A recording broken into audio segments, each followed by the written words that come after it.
Hello everyone, this side Anand and I again welcome all of you in my forex trading course, जहां मैं आपको forex trading सिखाने वाला हूं। Hope आप लोग ये सीरीज एंजॉय कर रहे होगे।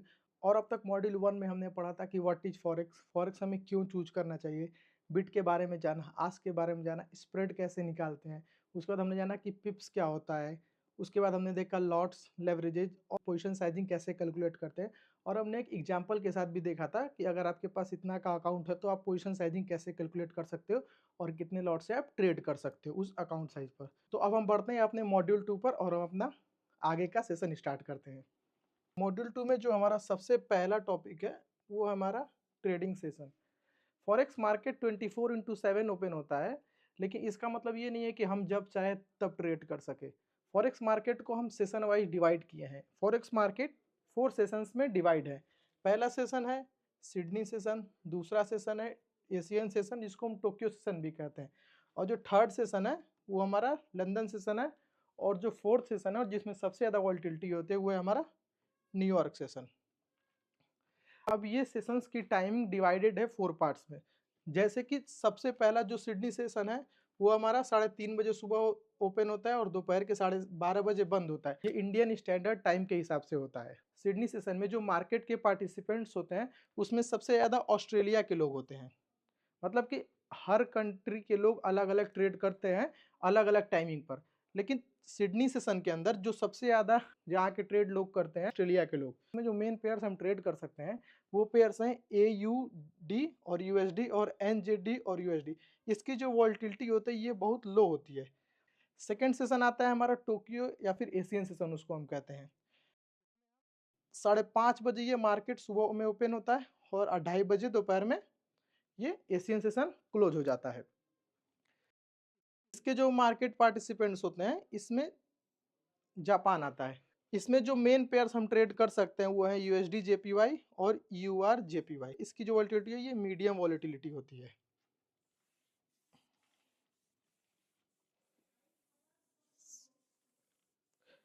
जो हमारा थर्ड सेशन आता है वो हमारा लंदन सेशन आता है। ये 12:30 बजे दोपहर में ओपन होता है और 9:30 बजे रात को लंदन सेशन क्लोज हो जाता है। इसमें जो पार्टिसिपेंट्स होते हैं उसमें यूके के लोग ज़्यादा होते हैं, और इसमें जो हम करेंसी पेयर्स ट्रेड हमको करने चाहिए हम ट्रेड करते हैं वो है यूरो USD और GBP USD। इसमें जो वॉल्टिलिटी होती है ये हाई वॉल्टिलिटी होती है। यहाँ पर आप इजीली ट्रेड ले सकते हो अगर आप चाहो तो। उसके बाद हमारा आता है सबसे आखिरी सेशन, न्यूयॉर्क सेशन।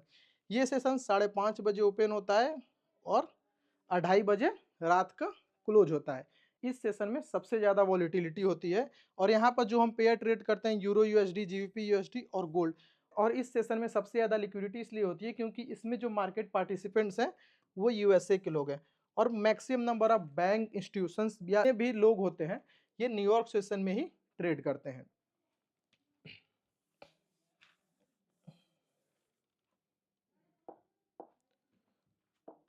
तो आपको समझ में आ गया होगा कि जो फॉरेक्स मार्केट है वो 24/5 ओपन होता है और ये 4 सेशन में डिवाइडेड है। और चारों सेशन की मैंने टाइमिंग आपको बता दी है कि कब कौन सा सेशन ओपन होता है, कब कौन से सेशन में हम कौन से पेयर्स ट्रेड करते हैं और ट्रेड कर सकते हैं।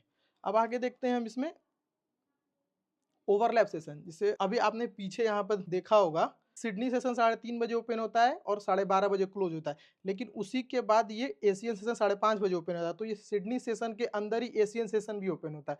तो इन दोनों का जो ओवरलैप होता है उसके बारे में हम यहाँ बात करेंगे। जो सिडनी और एशियन सेशन का जो ओवरलैप सेशन होता है ये न्यू ट्रेडर्स के लिए अच्छा होता है, क्योंकि यहाँ पर जो वॉलिटिलिटी होती है वो बहुत कम होती है। तो जो नया ट्रेडर है वो मार्केट में इस सेशन में एंट्री लेके सीख सकता है, क्योंकि अगर वो न्यूयॉर्क या फिर लंदन से या फिर एशियन प्लस लंदन सेशन के ओवरलैप सेशन में अगर वो ट्रेड करता है तो वहाँ वॉल्टिलिटी बहुत ज़्यादा होती है, तो वहाँ SL भी बड़े आते हैं और जो टारगेट भी बड़े आते हैं। यहाँ पर आप लो वॉल्टिलिटी के साथ ट्रेड कर सकते हो, तो वो बिगनर ट्रेडर के लिए अच्छा नहीं होता है।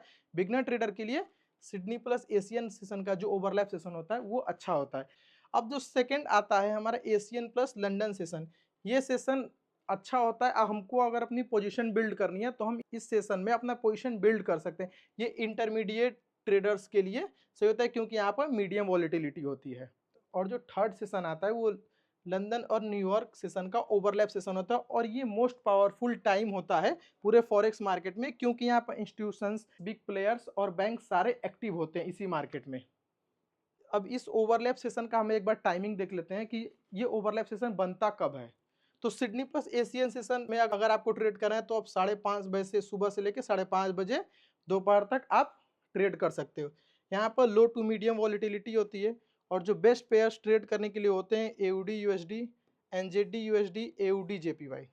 जो हमारा सेकंड आता है एशियन प्लस लंदन सेशन, ये 12:30 बजे दोपहर में ओपन होता है और ये 2:30 बजे दोपहर में बंद हो जाता है। यहाँ जो वोलेटिलिटी होती है ये मॉडरेट वोलेटिलिटी, यानी कि जो वोलेटिलिटी है वो मीडियम वोलेटिलिटी, ना ही बहुत हाई होती है ना ही बहुत लो होती है। तो ये इंटरमीडिएट ट्रेडर्स के लिए सही होता है और यहाँ पर आप पोजिशन भी बिल्ड कर सकते हैं। इसमें जो हम करेंसी पे ट्रेड करेंगे वो है जीवीपी जेपीवाई, यूआर जेपीवाई और यूआर यूएसडी। जो थर्ड और लास्ट आता है वो लंदन प्लस न्यूयॉर्क सेशन, ये शाम को 5:30 बजे ओपन होता है और रात को 9:30 बजे ये सेशन क्लोज हो जाता है। और सबसे ज़्यादा जो वॉलेटिलिटी होती है वो इसी सेशन में होती है, क्योंकि यहाँ पर यूरोप प्लस यूएसए के पार्टिसिपेंट होते हैं और इसी सेशन में इंस्टीट्यूशन, बिग प्लेयर्स और जो बैंक्स होते हैं सारे इसी सेशंस में अपनी ट्रेडिंग करते हैं। इस सेशन में जो हम करेंसी पेयर ट्रेड करते हैं वो है यूरो यूएसडी, जीबीपी यूएसडी, और यहाँ पर गोल्ड भी ट्रेड करते हैं और यहाँ पर हम US30 को भी ट्रेड कर सकते हैं। तो आपको समझ में आ गया होगा कि फॉरेक्स मार्केट का जो सेशन होता है वो 4 पार्ट में डिवाइड होता है और ये सेशन 4 पार्ट्स में डिवाइड होने के बाद भी इन दोनों के बीच का जो टाइमिंग होता है उसको हम ओवरलैप सेशंस कहते हैं। और ओवरलैप सेशंस के बारे में भी मैंने आपको बता दिया है कि Sydney plus Asian session, Asian plus London और लंदन प्लस न्यूयॉर्क। और इसमें सबसे ज़्यादा कौन से सेशंस में वॉलेटिलिटी होती है, कौन से सेशंस में वॉलेटिलिटी कम होती है, कौन से सेशन में किस टाइप के लोग ट्रेड कर सकते हैं। अगर आपको स्टार्ट करना है तो आप सिडनी प्लस एशियन सेशन में स्टार्ट करो या फिर एशियन प्लस लंदन सेशन में। जब आप धीरे धीरे सारी चीज़ें सीख जाओगे, जान जाओगे, उसके बाद आप लंदन प्लस न्यूयॉर्क से यानी कि शाम को 5:30 बजे से लेकर 9:30 बजे के बीच में आप ट्रेड ले सकते हो। तो ये हमारा ओवरलैप सेशन कंप्लीट हो गया। हम चलते हैं अपने आगे नेक्स्ट टॉपिक पर।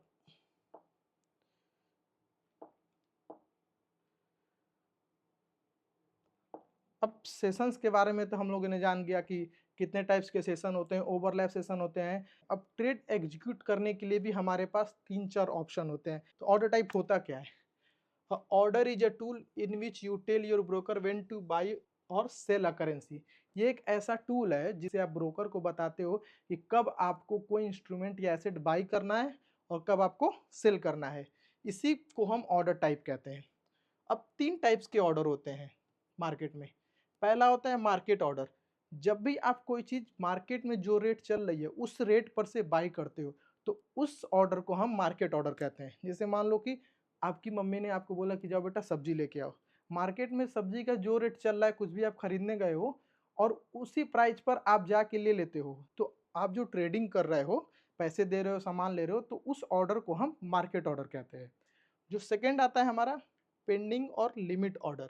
जब भी आप कोई चीज़ बाय या सेल करते हो अपने एक डिजायर्ड प्राइस हो, मतलब कि आप उस प्राइस पर लेना चाहते हो, वो आपका मन है, तो उसको हम लिमिट ऑर्डर कहते हैं। लिमिट ऑर्डर के भी 4 टाइप्स होते हैं। सबसे पहला होता है बाय लिमिट।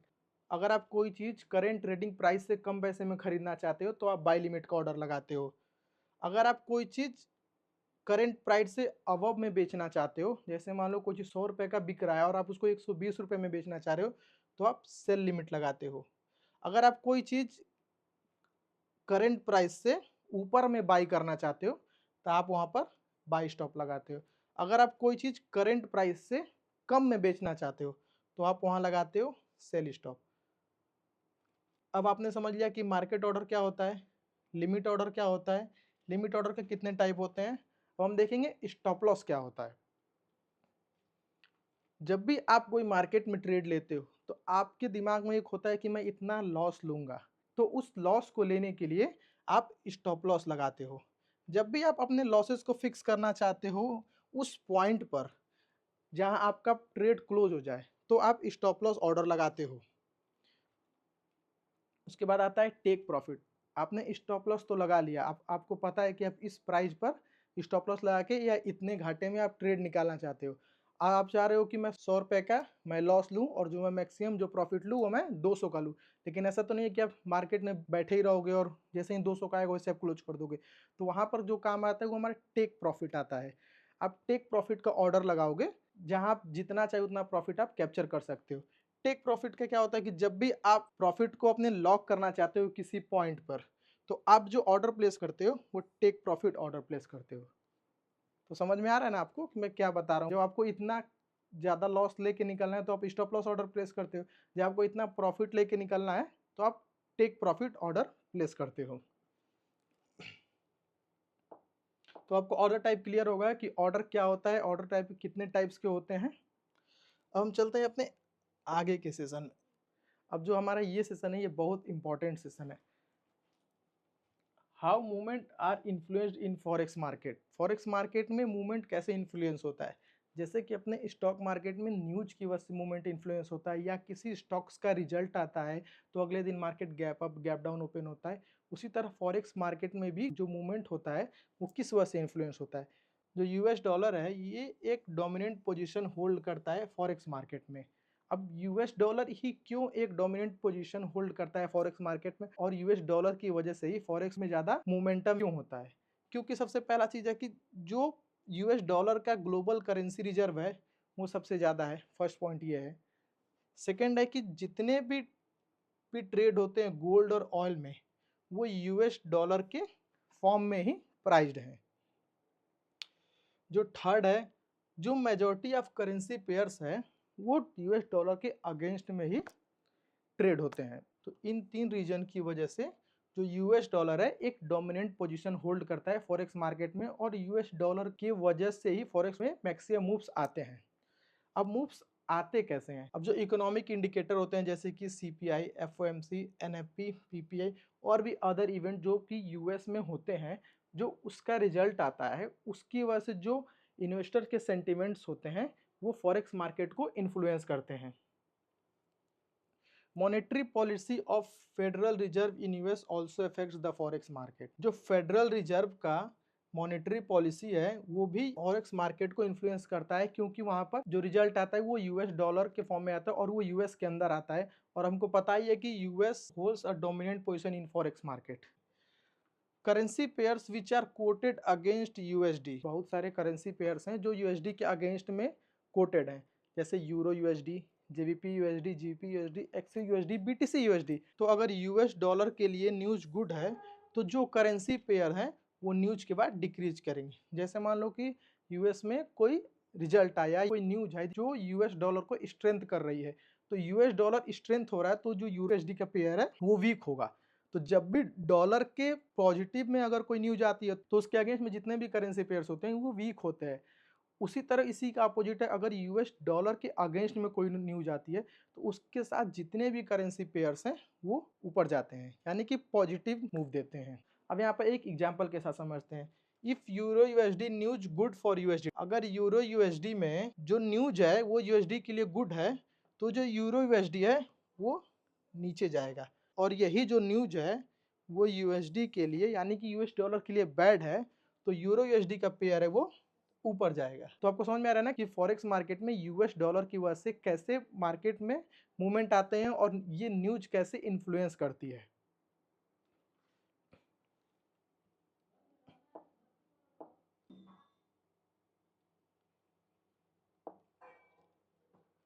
अब यहाँ पर कुछ एग्जांपल्स हैं जिससे आपको पता चलेगा कि कौन सी न्यूज आने पर यूएस डॉलर स्ट्रेंथ होता है, कौन सी न्यूज आने पर यूएस डॉलर वीक होता है, और स्ट्रेंथ होने पर कौन से जो करेंसी पेयर्स होते हैं वो ऊपर जाते हैं और कौन से जो करेंसी पेयर्स हैं नीचे आते हैं। तो आइए एक एक करके देखते हैं।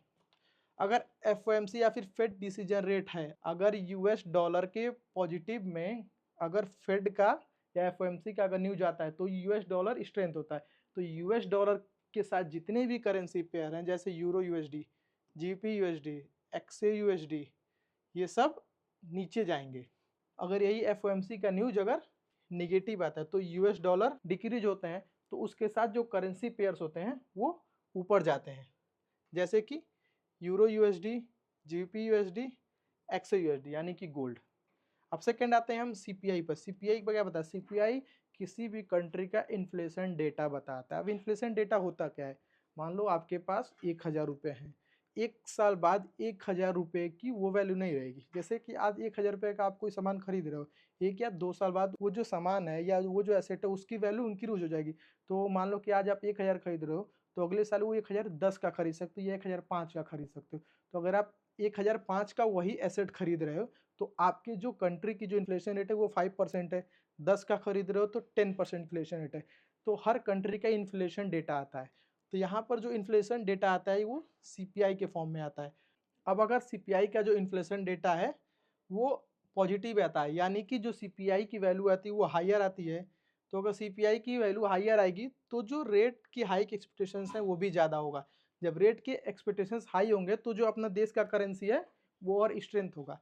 तो अगर न्यूज पॉजिटिव आती है तो हमारे पास जितने भी करेंसी पेयर्स हैं जिसमें बेस करेंसी यूएसडी है, यानी कि यूएस डॉलर है, तो वो करेंसी पेयर ऊपर जाएंगे, वो स्ट्रेंथ अप होंगे।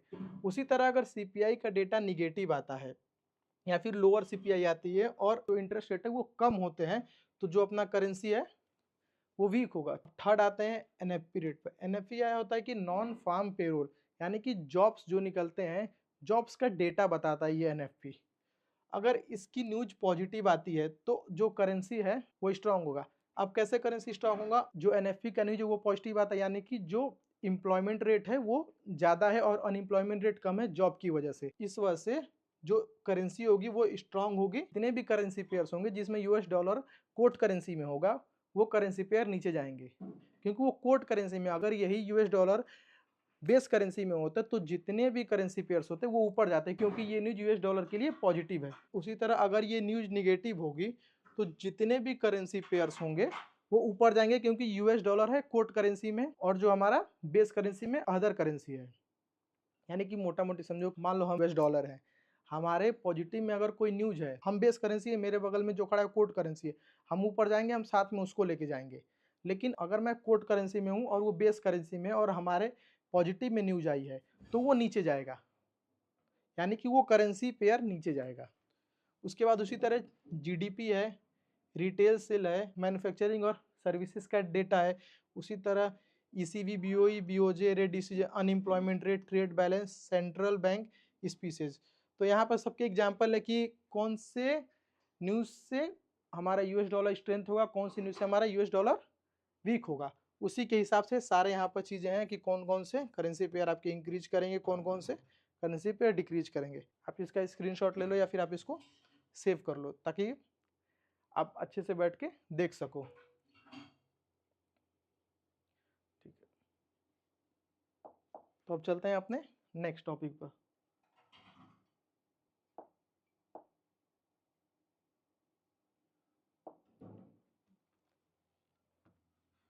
तो मैंने सबसे पहले आपको बताया कि मार्केट में कौन सी मूवमेंट की वजह से फॉरेक्स मार्केट इन्फ्लुएंस होता है। यूएस डॉलर की वजह से होता है, क्योंकि यूएस डॉलर एक डोमिनेंट पोजीशन होल्ड करता है फॉरेक्स मार्केट में।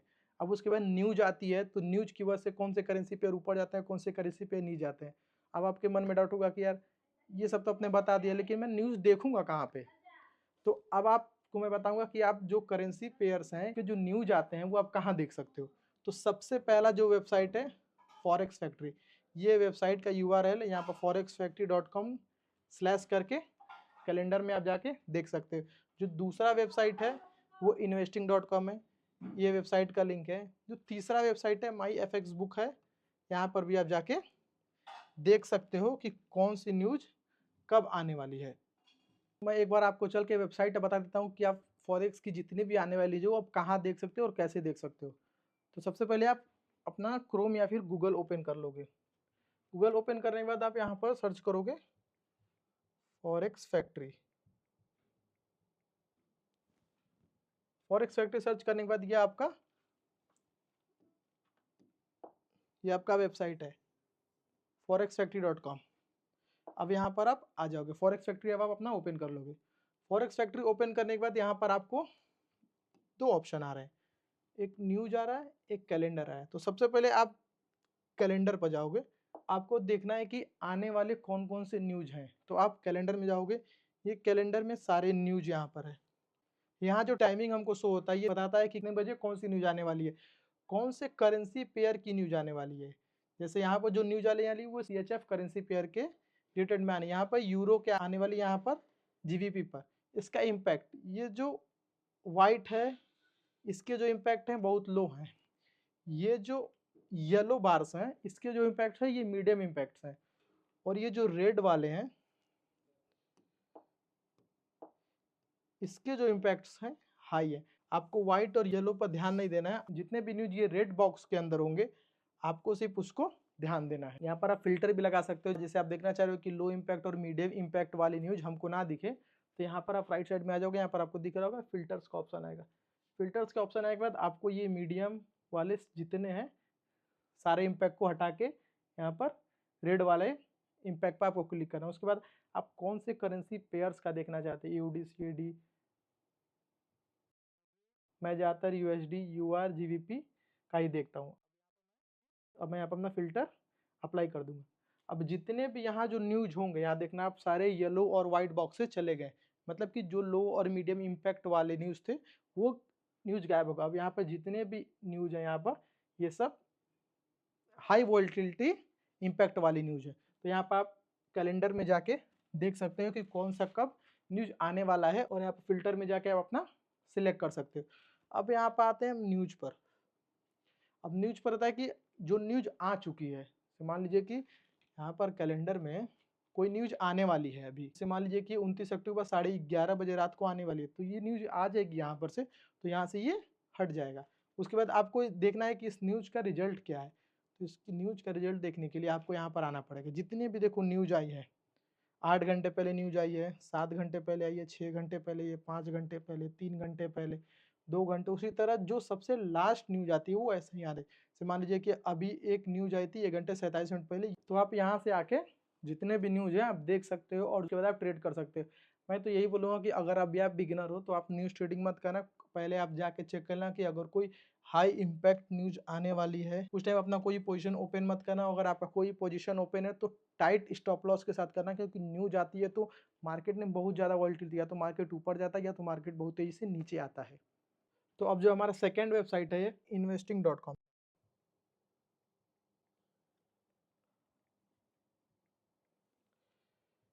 investing.com पर भी आके आप जो फॉरेक्स में न्यूज़ आने वाली वो आप देख सकते हो।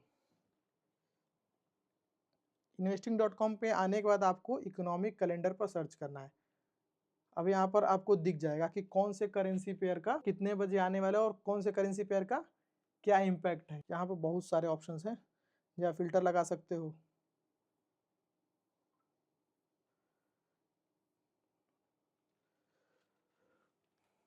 तो मोटा मोटी आपको समझ में आ गया होगा बेसिकली जो फॉरेक्स में आने वाली न्यूज़ है वो आप कहाँ देख सकते हो। एक investing.com पर, एक फॉरेक्स फैक्ट्री पर, और एक myfxbook.com पर। और भी बहुत सारे वेबसाइट्स होते हैं जहाँ आप इजीली देख सकते हो। मैंने आपको 2 का एग्जांपल बता दिया, अब बाकी का और भी चाहो तो देख सकते हो। जो मोस्ट प्रिफरेबल ऑप्शन है, मैं फॉरेक्स फैक्ट्री पर ही न्यूज़ देखता हूँ। तो मॉड्यूल 2 में अभी तक हमने देखा कि ट्रेडिंग सेशन कितने टाइप के होते हैं, उसके बारे में जाना हमने कि कब कौन से सेशन ओवरलैप करते हैं। उसके बाद हमने देखा कि कितने टाइप्स के ऑर्डर होते हैं, जब भी हम मार्केट में कोई भी ऑर्डर एग्जीक्यूट करते हैं तो कितने टाइप्स के ऑर्डर होते हैं, कैसे हम प्रॉफिट बुक करते हैं, कैसे हम स्टॉप लॉस बुक करते हैं। उसके बाद हमने देखा कि फॉरेक्स मार्केट में यूएस डॉलर कैसे डोमिनेट करता है और कैसे उसके जो न्यूज है वो फॉरेक्स मार्केट को इन्फ्लुएंस करते हैं। उसके बाद हमने सारे न्यूज के एग्जाम्पल दिए कि उस न्यूज के पॉजिटिव आने पर या फिर निगेटिव आने पर कौन कौन से करेंसी पेयर्स ऊपर जाते हैं, कौन कौन से करेंसी पेयर्स नीचे जाते हैं। उसके बाद लास्ट हमने देखा कि आप ये सारे न्यूज़ कहाँ से देख सकते हो। तो इस मॉड्यूल में हमने अभी तक इतना जान लिया, तो अब आपका होमवर्क ये है कि आप फॉरेक्स फैक्ट्री में जाओ और पीछे के जितने भी न्यूज़ आए, जो भी रेड फोल्डर इम्पैक्ट वाले न्यूज़ हैं, आप जाके चेक करो कि अगर न्यूज़ पॉजिटिव आए हैं तो कब कौन से करेंसी पेयर ने कैसे परफॉर्म किया है। इससे आपकी साइकोलॉजी बिल्ड होगी और आपको देखते देखते पता चल जाएगा कि अगर यूएस डॉलर का न्यूज़ पॉजिटिव है तो कौन सा करेंसी पे नीचे जाने वाला है, निगेटिव है तो कौन सा ऊपर जाने वाला है। तो ये आपका होमवर्क रहेगा और हम मिलते हैं नेक्स्ट मॉड्यूल में नेक्स्ट टॉपिक के साथ।